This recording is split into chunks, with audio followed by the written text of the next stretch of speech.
Shalom, my dear friends. Today, the 16th of the month of Adar of the year 5785.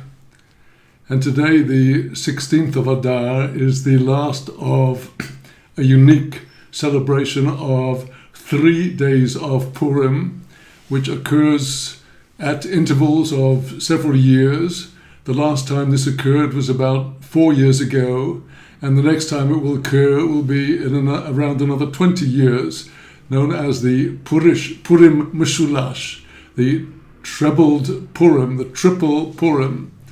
The reason being that when the 15th of Adar falls on Shabbat, the residents of the walled cities are not able to read the Megillah on the night of the 15th, which is a Friday night, Shabbos, and therefore the reading of the Megillah is brought forward to the evening of the 14th of Adar, which is when all of the rest of the world, besides the walled cities, are reading Megillah. So that this year, last Thursday evening, we all read Megillah on the same evening, and all the rest of the world celebrated Purim on Friday.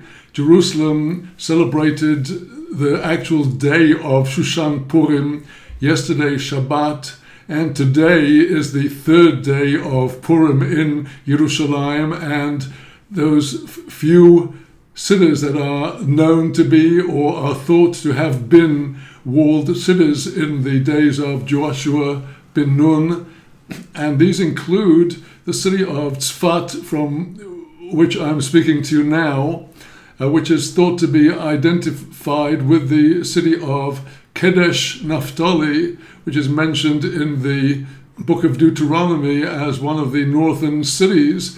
And it would make very much sense that this very ancient city, the city said to have been the city of the cave of Noah's son Shem and Aver, from which monotheism went out to the world.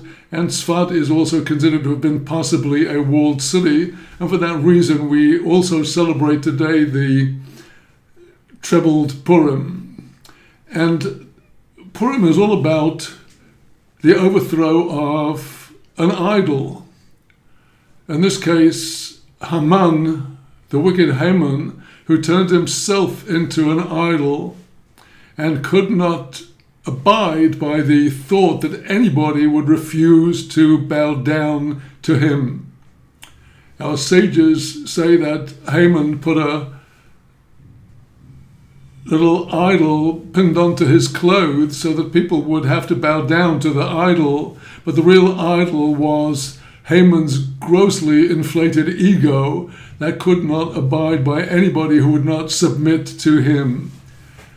And indeed, the whole of human destiny in this world is all about submission to the one God, the true God, submission, that is to say, putting aside the impulses and desires of our hearts, putting aside our selfishness, our cruelty, our instinctive cruelty and selfishness, and serving the greater good, which is the one God.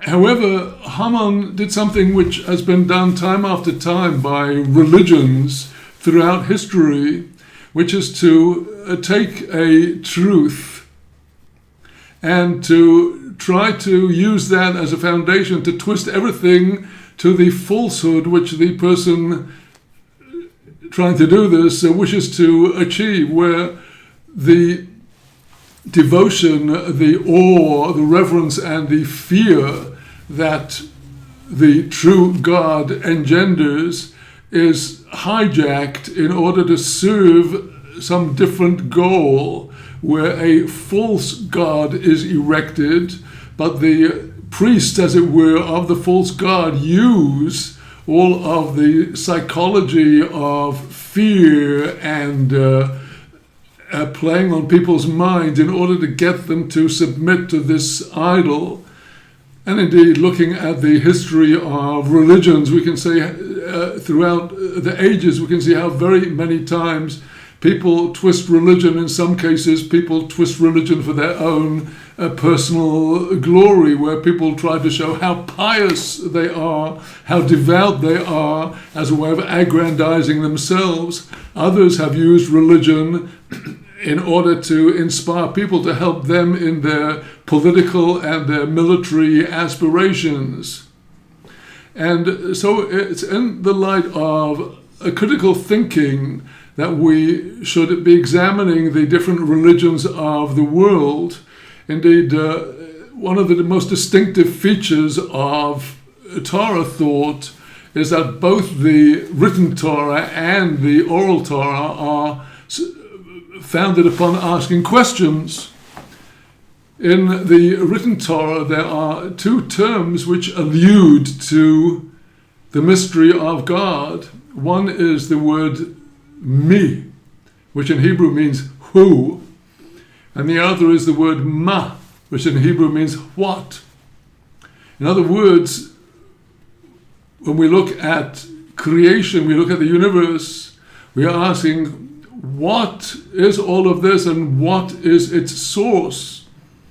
And if we are people with personalities, would there not be some person, as it were, one with a will behind this creation? Who is this? We are asking questions about God. We are not afraid to ask. As I should be speaking about presently in the book of Job, we see many, many most searching questions about God. Judaism is not afraid to raise very, very challenging and sometimes even seemingly irreverent questions. Likewise, the oral Torah begins with a question. When do we recite the Shema in the evening? And the answer that we're given is entirely unsatisfactory. It's when the priests come in to eat their truma. What on earth does that mean? And the entire Talmud, as anybody who's ever looked at it, opened its pages, knows very well, all starts with the springboard of a question. Every discussion surrounds either an explicit or an implicit question. We are not afraid to ask questions and to challenge. Well, now, in recent years, we have seen across the world an enormous resurgence of interest in the religion of Islam. This is particularly noteworthy in Europe, in the United Kingdom, Britain, and America, where many, many people seem to be embracing Islam in one form or another according to their different understandings of what Islam is. And this is something which could be well understood when we consider where the advanced countries have got themselves to over the last few hundred years. Until the 16 and 1700 years, only a few eccentric philosophers and thinkers were able to move outside the box of the thinking of their era and ask questions, challenging questions about the received beliefs. And with the so-called Enlightenment and the advance in the 19th century of materialistic philosophy, in the West, there were constant challenges to religion, particularly to Christianity, and the same is true of Judaism. Many scholars started trying to tear apart the scriptures and to analyze the texts and to determine who, in their opinion, was the author and the editor of these texts. And in the West, certainly, there's been a huge expression of irreverence towards received beliefs. And it's no secret today that anybody and everybody is permitted to openly laugh at and scoff at Christianity and Judaism in all kinds of forms, openly mock these religions as well as other religions. However, this is not the case with Islam, where the proponents of Islam will react with extreme anger and jealousy at anybody who will dare to mock the religion and its prophet. And we are seeing across Europe, in Britain and America, we are seeing stalls in the streets where people are being offered to learn the very basics of Islam and basically to convert. And because of the disillusion caused by the materialistic post-Enlightenment philosophies, many people in the West were left completely bereft of any religion. They could not accept traditional Christianity, which requires people to accept premises that are flying in the face of human reason, such as virgin birth and immediate resurrection. And therefore, many people who could find no solace in philosophy and find no solace in beating their brains out, destroying their brains with steel rock and the most extreme forms of post-decadent culture with drugs and everything else. There are people who are trying to understand our human condition and not understandably are turning in masses to Islam.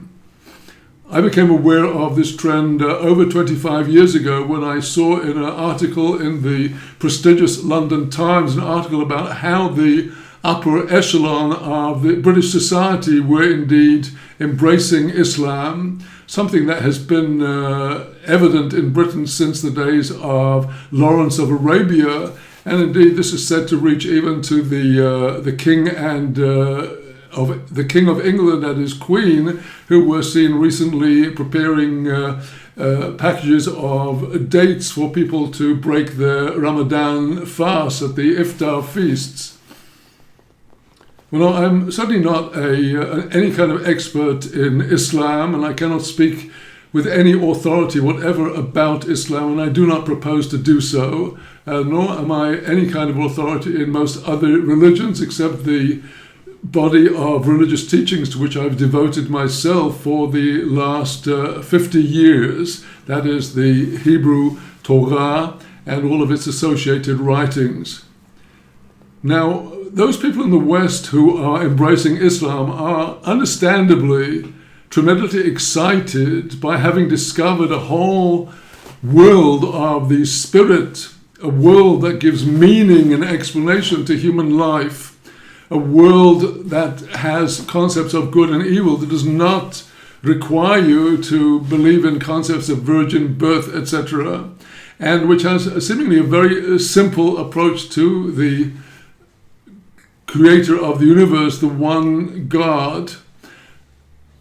Indeed, Torah law sees authentic Islam as a monotheistic religion. This is evident in the laws relating to wine that has been handled by an idolater, which is forbidden for an Israelite to drink or even to have any benefit from, even to sell if the wine has been offered as a wine libation to an idol. And even if a Gentile so much as touches a cup of wine or an open bottle of wine and moves it, although we will not immediately rule that this is an idolatrous act, we will not permit the drinking of this wine by an Israelite. And Maimonides, in his Code of Torah Law, speaking about these laws, specifically states that while the Edomites are considered to be idolaters, and the same point is made in the laws of idolatry, where he determines that the Edomites who observe their Sabbath on Sunday are considered idolaters. This is not the case with the Ishmaelim, who are considered to be monotheists. And those who have discovered Islam are understandably tremendously excited by the discovery of a God which science and numerous modern philosophers had tried to deny, and the human spirit will not allow us to deny the divinity that is within us, that shines within us, and even if it goes underground, even if the flame is almost stifled, it's still there. So it's with very great excitement that people discover the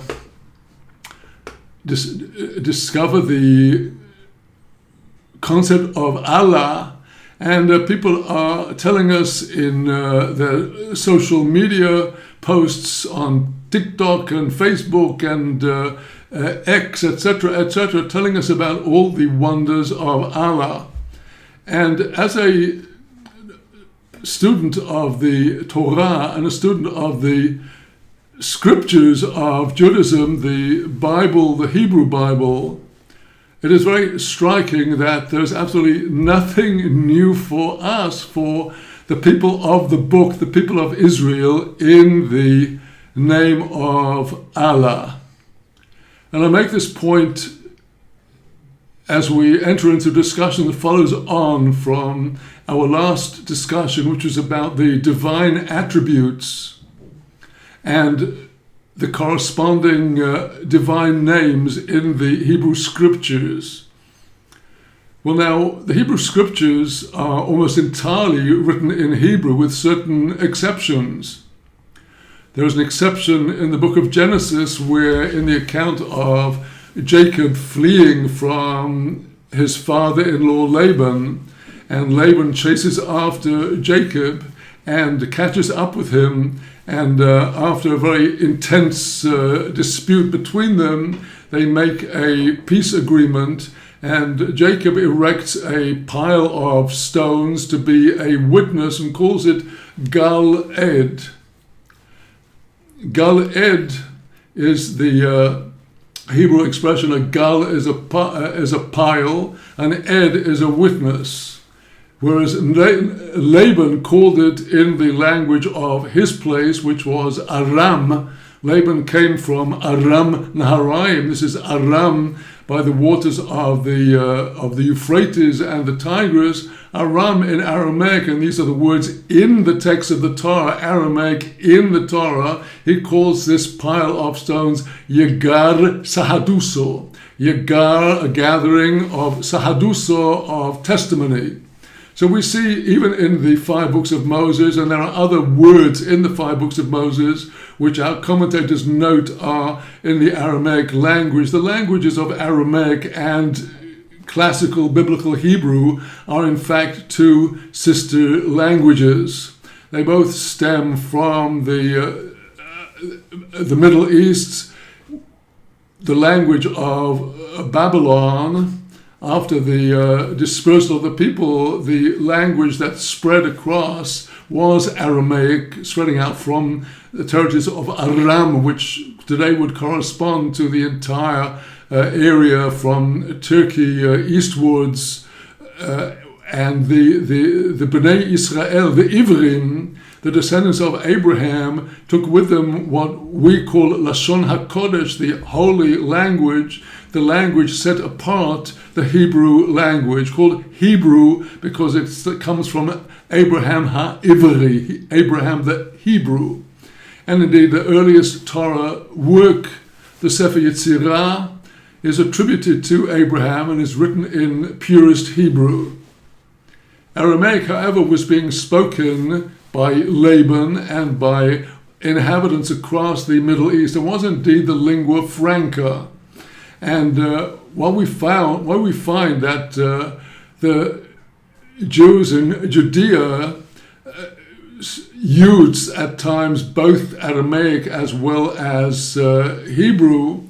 They had their language of Judea, Yehudit, which is mentioned in the Book of Kings, in the account of how Sennacherib's emissary, Rav Shakeh, was shouting loudly at the time of the siege of Jerusalem, and the Judean king's minister asked him to speak more privately, not in a language that everybody would understand. However, the Aramaic language became the vernacular language of the Jews, principally from the time of the exile of Judea to Babylon with the destruction of the first temple by Nebuchadnezzar. Even before the destruction, some 11 years before the final destruction of the temple, the first wave of exiles were taken from Judea to Babylon under King Jeconiah, as mentioned in the Megillah, and it was in that exile that went Mordechai and Esther and Daniel. And already there they were speaking the languages of the Babylonians, which the language being Aramaic, and the earliest extensive passages of Aramaic in the Hebrew Bible are to be found in the books of Daniel, Ezra, and Nehemiah. These three works, which are at the end of what are called the Ketuvim, the holy writings, these are written, all three of them, mostly in Hebrew, but also contain lengthy passages in Aramaic. And it is in the second chapter of Daniel, where Daniel is talking to the Babylonian king Nebuchadnezzar, that we find the first reference in the Hebrew Bible, the Hebrew scriptures, to Allah. And it's in chapter 2 that we hear of Nebuchadnezzar's dream, the dream which so terrified him, the dream of this great statue with a head of gold and the arms and shoulders of silver and the chest of bronze and the legs of iron with the feet of iron and clay. And not only did he forget the interpretation which he had known during the dream, he also forgets even the dream itself, and he challenges the magicians of the Chaldeans to come up with the dream and the interpretation. And of course they tell him there's nobody in the world that can tell you what dream you had, unless if you tell us the dream, we'll tell you what it meant, but we can't just go and tell you what you dreamed.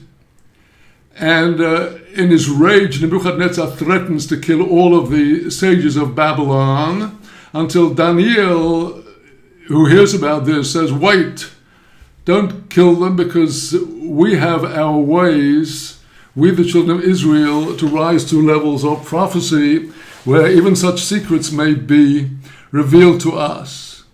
And here in the text on the screen in front of us, the Hebrew text of Daniel, we see in the first verse, Edayin Daniel levesa azal. It was then that Daniel went up to his house. V'lechananya Mishoel v'Azariah havroi milsohida. And he informed his friends Hananiah, Mishael, and Azariah.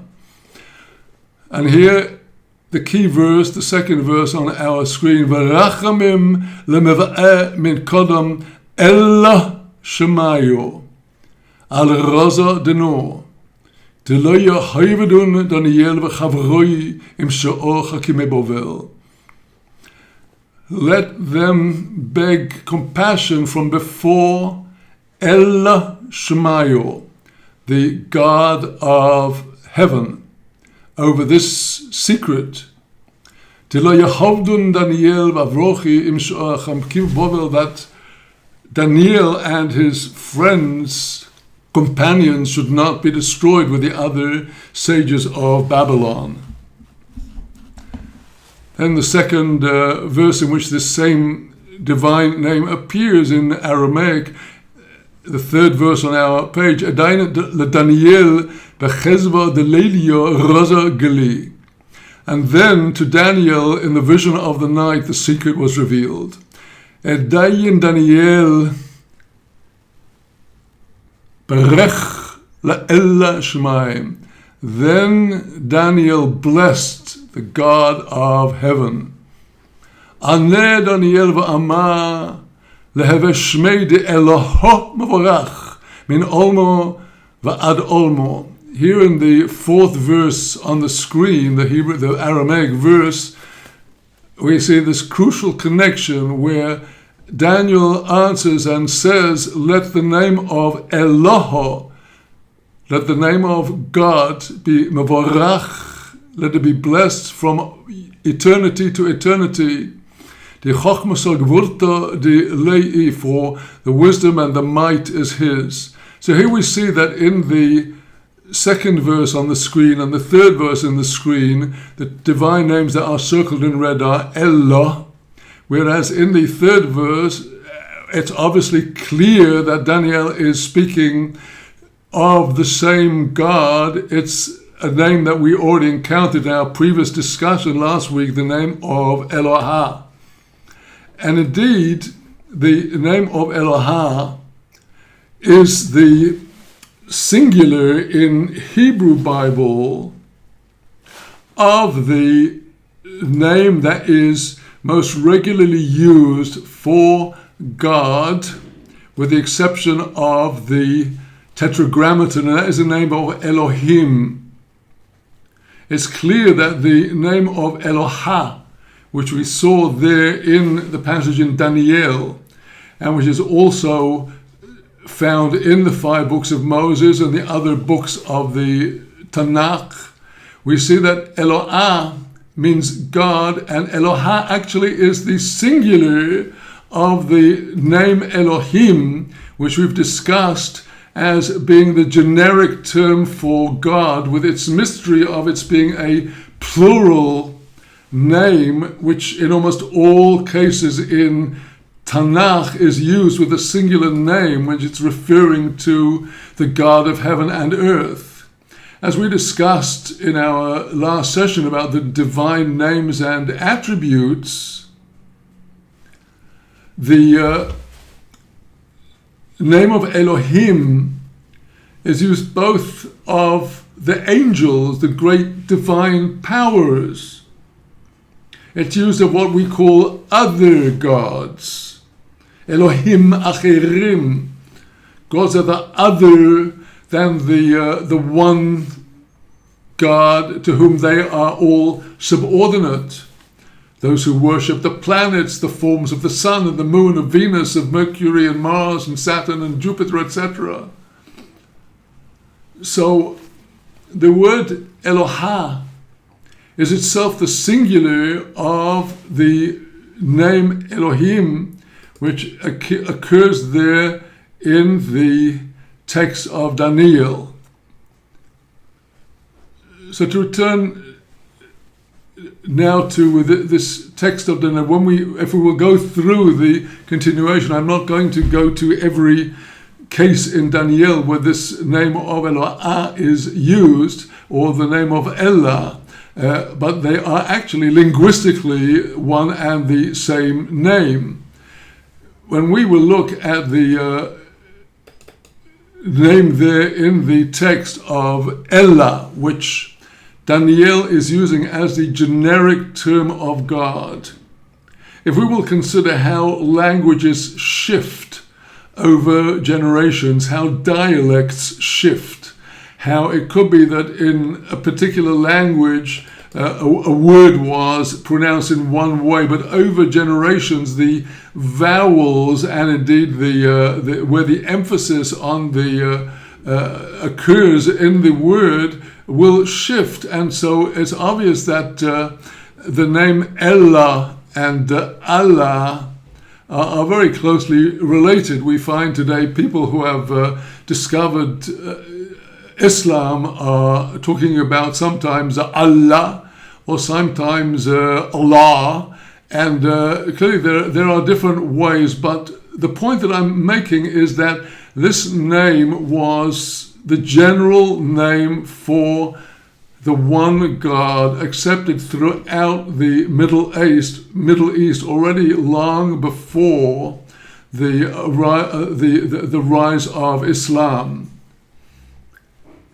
If we will look at another of the books of the Tanakh, one of the most interesting books for the purpose of our discussion, this is the book of Job, Iyov, because the book of Job is addressed not only to the children of Israel, but is in fact the most universal of all of the Bible texts. There's no mention throughout the book of Job of Israel, the destiny of Israel. It's all about one subject, the subject of suffering, and how could God allow terrible suffering in the world. Well, it's not my purpose here to discuss the subject matter of Job, and indeed the authorship of the book of Job is disputed by the sages of Israel in the Talmud, where there are some 8 different opinions about when exactly the book of Job was written, including opinions that it was written as late as the return of Judea to the land of Israel after the Babylonian exile. One thing is clear, that the book of Job is entirely written in Hebrew, and although there are words in Job that are related to Aramaic words, most of the text is in Hebrew, and it's unlikely that the text is written any later than the books of Daniel, Ezra, and Nehemiah. So now in the book of Daniel, in the book of Job, we see the general story being that from the outside, the narration at the beginning of the book, chapters 1 and 2, how Satan has been wandering around the earth and watching, and comes to the Almighty and says, "Why don't you cut your servant Job down to size? He's never suffered. All of his faith is nothing." And in this narrative, the narrative of the opening chapters of God, it's the Hebrew name of God is the name we are familiar with, the name of the Tetragrammaton. That is to say that the one who is orchestrating the entire story is the one God, the God of Israel, who is signed as Hashem throughout the 5 books of Moses and the rest of the Tanakh. However, when we get into the dialogue between Job and his 3 friends, and the 4th interlocutor later on, there's no mention whatever of the Tetragrammaton. The names of God are mentioned many times, both specific names and also the kinuyim, the adjectives, the attributes, the mighty, the loving, and other attributes. We have names of Eloah, of El, of Shaddai, that we've discussed in our previous discussions, but nowhere throughout the book of Job, from the beginning after chapter 2 until the very end, the very concluding chapters of the book, when Havayah speaks to Job out of the whirlwind, that's only then when we finally discover that it's Havayah, the one God of Israel, that is behind the whole thing. But in the book of Job, in all of the discussions, it's mainly the other names of God that are mentioned, including the name we just saw in Daniel, which is the name of Elohah. We see that after Job is sitting on the ground there, swathed in agony, in his terrible boils and tremendous suffering on the floor there, and none of his 3 friends can open their mouths until finally Job bursts out with his curse of the day that he was born. And after his tirade against why must a person live this life of suffering, it is then that the first of the 3 main interlocutors enters, Eliphaz. Eliphaz the Temani tries to have Job reconsider, and he says, "Are you going to stand up against God?" And Eliphaz, in his first speech, he says, he's talking about the vision that he had of the night and this form that was passing before his eyes. And the question that he's hearing resounding in his mind is, Ha'enosh me'eloha yitzdak. Can man be more righteous than God? And here the word for God is Eloah, exactly what we had in the book of Daniel. And so too in other sources in the book of Job, we have this same name Eloah, which, as I have said, is the generic word for God. When I say generic, what I mean is that even a Gentile that did not know of the uniqueness of Havaya would be able to use this term for God. Maimonides, Rambam, in the Laws of Idolatry, in his Mishnah Torah, the comprehensive Torah code, in the opening chapters he discusses the origins of idolatry and explains how the earliest thinkers and philosophers, including the grandson of Adam, the first man, Enosh, they saw the planets, Venus and Mercury, the moon, the sun, with their wonderful power and light. And they saw that these are the ministers of the one God of whom they had heard from, by tradition, from Adam. And they thought that honor should be given to God's ministers as a part of the honor given to God. Until little by little, people forgot the one overarching God and gave all the honor to these subsidiary forces, the Elim or the Elohim, the powers, until all knowledge of the one supreme God was forgotten. We see reference in the Tanakh in different places in the prophets. In fact, everybody really knows there's one God. Even the Greeks and the Romans, the Greeks knew there is Zeus, who was who can be seen as the king of the gods, as it were, or Jupiter by the Romans. But the concept of the one God, Havaya, completely unique and above and beyond, with no ability to conceptualize or turn into a form to represent by the form of the sun or of a beautiful maiden or a fish or any other form. There's all other forms, all other gods are subsidiary.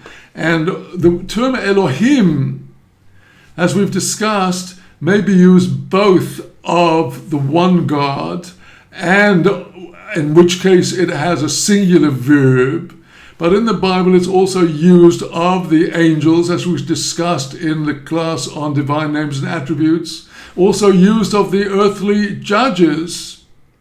It's used of the most aristocratic and charismatic sector of society. And all of this is because the name Elohim is shared, because it embraces all of the divine sparks that are found throughout the creation. So as I've said, the term Eloah, which we see there in Daniel, and we've seen that in Job, this is the singular of that term Elohim. And now if we'll go back to the Bible text this time, we'll go to the book of Ezra, which, as I mentioned earlier, is also written in partly in Aramaic. And in the book of Ezra, the account is given of how the Judeans returning from Babylon under the decree of Cyrus, king of Persia, were wanting to build the temple in Jerusalem, and it was then that the adversaries who hated the idea of a temple in Jerusalem stood up and tried to canvass in the capital of the Persian Empire, in Shushan, against the Jews building a temple in Jerusalem. And there was correspondence flying to and fro between the adversaries of the Judean returnees in Judea and the authorities in Shushan about the building of the temple. And here we see in Ezra chapter 5, after the initial success of the adversaries in stopping the building of the temple for many years, and the whole Purim story is actually all around these years and these events. We see in Ezra chapter 5, verse 1,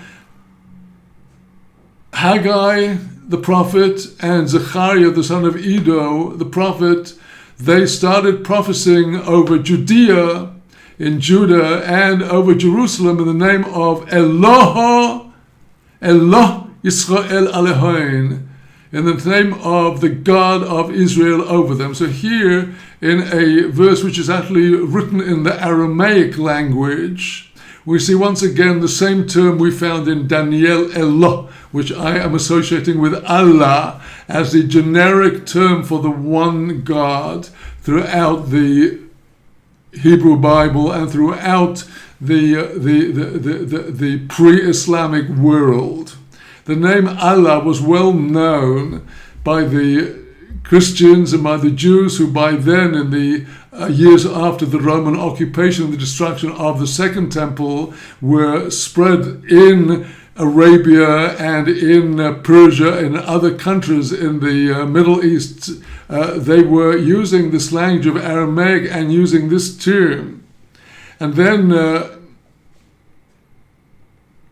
we see in the text here that then Zerubbabel, who was the ruler of the Jews at the time, Zerubbabel, son of Shaltiel, and Yeshua, son of Yotzadak, he was the high priest, and the ministers, they began to build the house of God, Beis Eloho.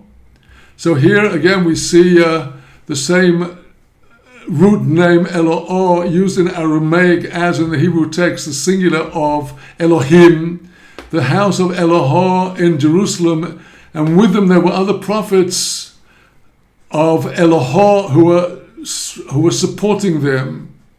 And so we hear how flouting the adversaries, the Judeans start rebuilding, and immediately the adversaries get roused up and described how they do everything now to try to stop them doing it, and they demand to know who is doing this so they can report them to the Persian authorities. And the text says, verse 5, Ve'en Elohahom havos al shove Yehudoye, the eye of their God.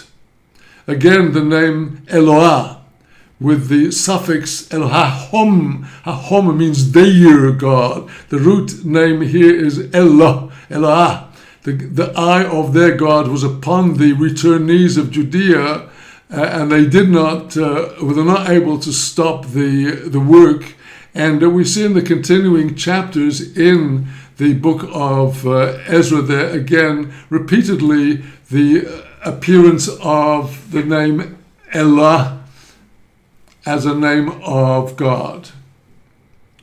So now zoom forward from the period of Ezra, which according to our Torah sages is calculated to be somewhere in about the 4th century before the Common Era.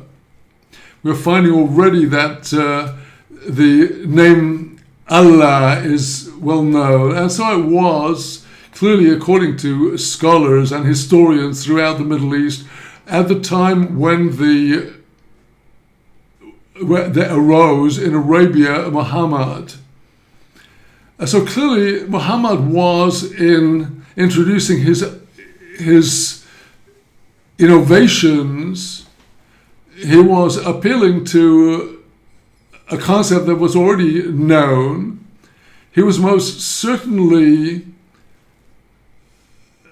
fighting the idolatry that was present in Arabia until his time. It's known that in in Mecca, previous to the 7th century, there were literally hundreds, maybe as many as 365 different deities. And many historians argue that the Arab tribes were worshipping the moon god and other god, and people are indicating that this is a reason for the presence of the moon motif on top of mosques and so on. Well, this is not our business here. The question is, the very basic and root question, which it's not allowed to challenge in Islam, is on what authority is Muhammad invoking the name of Allah as the source of what he is saying in practice. And if Islam is saying that the prophecy of Muhammad must supersede any previous prophecy and is entirely unique, then we have to say that this itself is in contradiction to the fundamental teaching of the Torah, of the 5 books of Moses, that the text of the Torah is eternal, that the text of Torah derives from the mouth of the one God, whose name Havaya appears in the Torah time after time, and whose prophet was Moshe Rabbeinu, Moses our teacher, of whom the Torah says there never arose a prophet like Moses before or after. Not only that, but in the Torah itself we find the verse that God does not change his mind in the words of prophecy in the mouth of the heathen prophet Bil'am, who says, Ki lo ish el vechazev. God is not a person that can lie. God has given humans the power to see the truth, accept the truth, or deny the truth. But God himself, it would be absurd to say that God has revealed himself and subsequently God changes his word.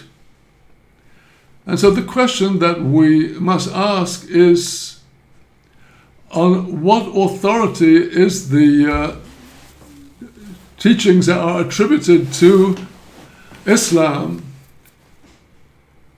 to be seen? To what authority? On what authority? And the idea that is today most controversial and at the forefront of people's awareness about Islam is that a very central concept is that of jihad. Jihad, which is seen as a holy war, and which different Muslims and different scholars of Islam interpret in different ways, may be seen as the inner spiritual war of a person against their own lower impulses, or it could be seen as a war against anybody who is against God and his prophet. Now, do we have in the Torah the concept of jihad? Do we have the concept that the Torah requires and commands us to fight against idolatry? And the answer, in fact, is yes. The answer in the Torah is found summed up in Mishnah Torah of Rambam, Maimonides, in the monumental Torah code, Mishnah Torah, in the laws of idolatry, in chapter 7. And there Maimonides opens with the words, Mitzvat aseh. It is a positive commandment, La'abed avodat kochavim u'meshamsheho, to destroy idolatry and all that comes to serve idolatry. When he says mashamsheho, he's referring to the temples and the sacrificial offerings and the adornments of the idol. The chol hanasa bishvilo, everything made for the idol. Shenemar, like it says in Deuteronomy chapter 12, verse 2, Abed ta'abdunes kol amakoimos, you shall surely destroy all of the places where the idolaters worship their idols. And it says in chapter 7, verse 5 of Deuteronomy, the following shall you do to them, you shall destroy their altars. Now here comes the crucial difference between the concept of war against idolatry in the Torah and the concept of jihad as it's being touted by many people who are calling themselves Muslims. Under Torah law, it's only Be'eretz Israel, in the land of Israel, only there is it a commandment, mitzvah lirdof acharea ad sheya'abed otam mikol artzenu, until we destroy the idols and idol worship from all of our land. Avol b'chutz la'oretz ein olam mitzuvim lirdof achareo.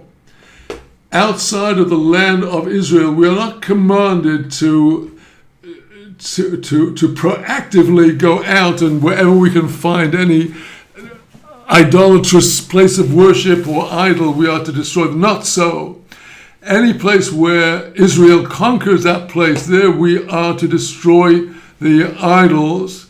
But it's only in the land of Israel, Be'eretz Yisrael ata matzuva lirdof acherein. It's your job in Israel to chase after them.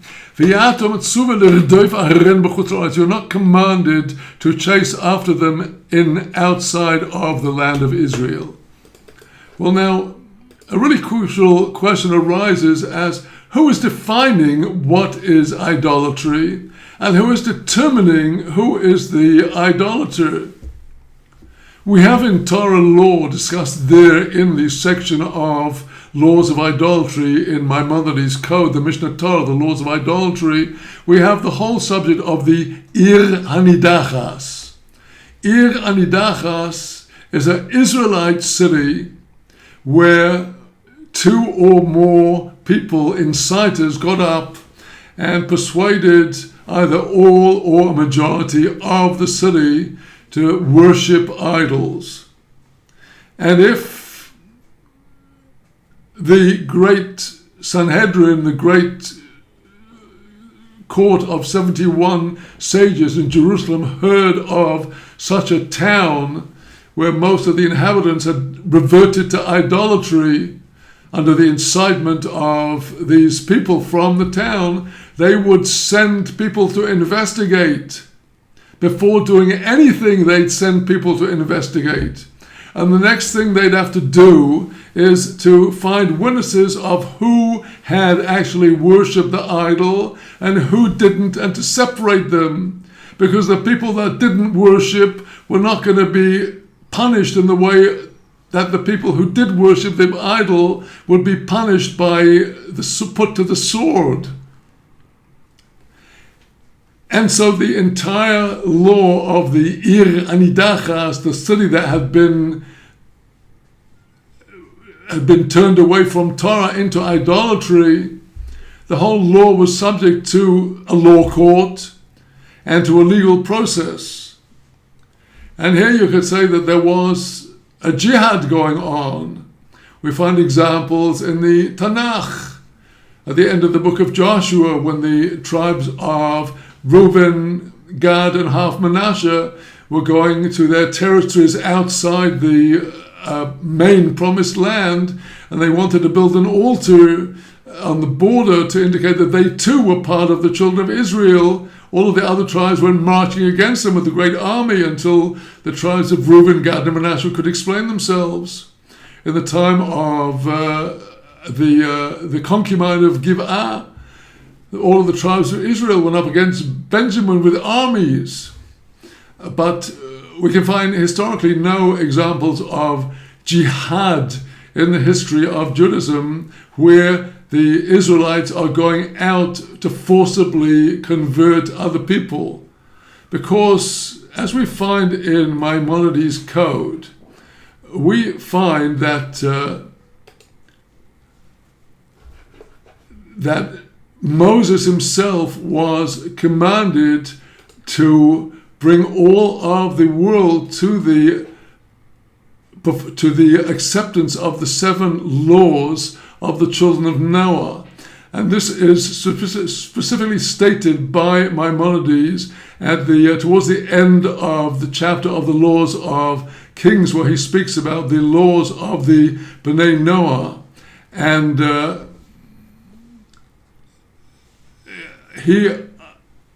Maimonides states there quite specifically in the following words: Moshe, our teacher, did not give the Torah and its commandments as an inheritance to anybody else except Israel. As it's written, it's an inheritance to the assembly of Jacob. And everybody who wants to convert out of the other peoples, they may do so, as the Torah states, Deuteronomy chapter 15, verse 15, like you, the Israelites, like you, the convert. But somebody who does not want to convert, we do not force them to forcibly accept the Torah and the commandments. And so Moshe, our teacher, from the mouth of God, was commanded, as he says here in the words, of very important words, L'chof es kol bo'ei ha'olam lekabel mitzvot shenitztavu b'nei Noach. He says L'chof. Well, the word here is to force all who enter the world, in other words, all humans, to accept the commandments that the children of Noah were commanded. And anybody who will not accept them, they will be killed. Now, the language here is open to interpretation, but we do not see any commandment willfully to go out and randomly kill and hurt and rape and mutilate and torment and torture indiscriminately without any due process. And so here in our considerations about religious truth, one of the most important things that we have to always bear in mind is not to be afraid of religious intimidation that seeks to use all of the fear of hellfire and brimstone against you if you dare question what the leader is saying, this earthly leader. The Torah has the concept of the false prophet. It is possible to determine which is the false prophet. If his prophecies about what's going to happen fail to turn out. Well, one of the things we see today is that there are many people who are quoted, Arab-speaking imams, Muslims speaking other languages, and you can see videos of their sermons, and I'm not for a moment suggesting that they are representative of all Muslims, but they are openly calling the Jews the most hated and detested part of the creation, like a kind of vermin that God wants to destroy, and they are constantly invoking Allah to destroy Israel. And here, if they're not aware of it, they should be aware of the words of the one God to Abraham. Those who bless you will be blessed, and those who curse you shall be cursed. And we do not need to denigrate them at all, since they are basically cursing themselves.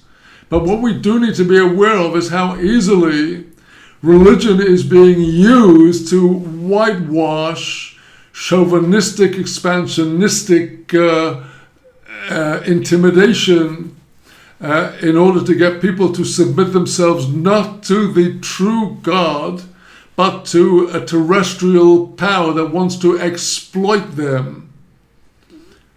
The concept of Islam is most certainly found in the Bible, And many Muslims are fond of saying, well, yes, wasn't Abraham a Muslim? Wasn't Isaac a Muslim?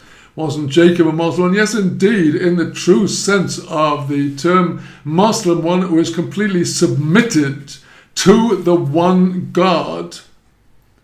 The concept of Islam, absolute submission to God, is found in the Torah as the ideal of human service. It is Abraham who calls himself God's servant, and dust and ashes, and introduces the world to the concept of the supreme power.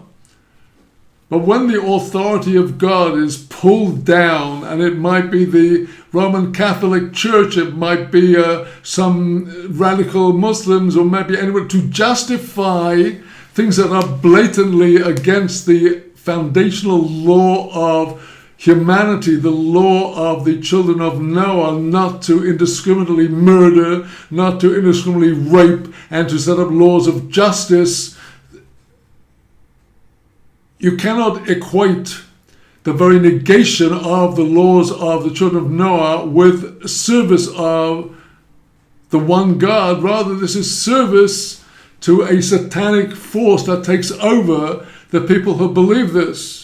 And I believe that those who think that the one God wants destruction are actually taken over by the one God for his purposes, to chastise the children of Israel to the extent that we have strayed from his Torah. But if the concept of Islam is found in the Torah and the name of God, Allah, the glorious name, is found in the Torah, nothing could be more than an affront to the one God to drag the holy name down into the dirt and to associate it with indiscriminate destruction, indiscriminate murder, pillaging, rape, which are the very opposite of the creative power and love of the one God and the God of Israel.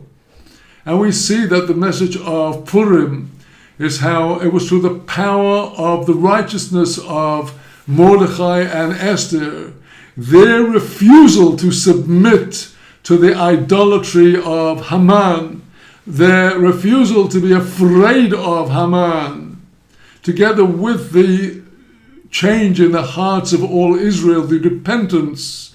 This was what brought down the arrogance of the wicked Haman. And may this be a sign in our time for the coming down of all those who seek to exploit the holy name of God for the sake of completely alien and wicked ideas. So today, as we conclude the 3-day triple Purim of the year 5785, may we see with our eyes the overthrow of Haman Amalek and the vindication of the God of Israel and all of the names of God with which he is called in the Holy Torah.